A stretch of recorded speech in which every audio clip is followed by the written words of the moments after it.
My teacher locked the classroom door.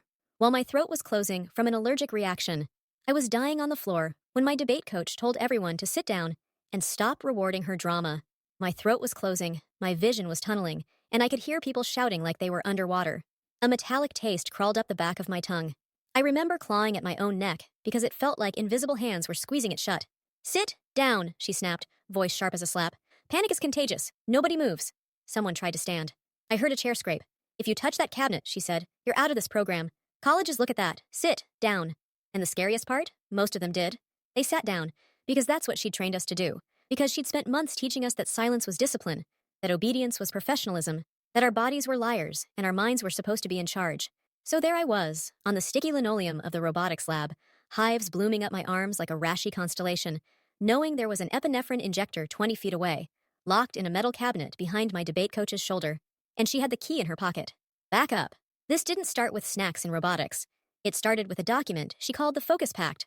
Her real name was Miss Calder. She coached debate and occasionally helped with other academic teams when the school was short on staff. On paper, she was a star, winning records, polished, intense, in that inspires kids to greatness sort of way that looks good in newsletters. In reality, she scared the hell out of us. The first day of debate, she walked into the room, didn't smile, didn't introduce herself. She just handed out stapled packets like they were court summons. On the front, in bold, Focus Pact. Competitive excellence requires discipline. Underneath, no phones in the room, no side conversations, no unsanctioned breaks, no interruptions to the flow of instruction. We were required to sign and date at the bottom. There was a line for a parent signature, too. Elite performers, she told us, pacing with her heels clicking. Respect silence. Silence is where serious work happens. You want to chatter? Go join drama. People laughed. I didn't. I have a severe peanut and tree nut allergy. I'm the person who checks every label, carries 2 injectors, and warns everyone at sleepovers.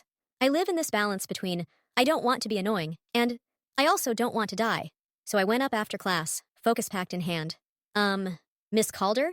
I need to talk about my allergy accommodations. My 504. She didn't even look at me. She circled a sentence on the pact. I agree not to disrupt focus with personal issues during practice times. Everything is in there, she said. We keep it focused. Submit any paperwork to the office. I already did, but you'll be fine, Lily. She smiled then, thin and dismissive. Allergies are usually overblown. Fear response. You learn to control your mind, you'll stop feeding it. That was the first red flag. I thought I knew what out meant, until she showed us how far her rules were really willing to go. Full video on channel, on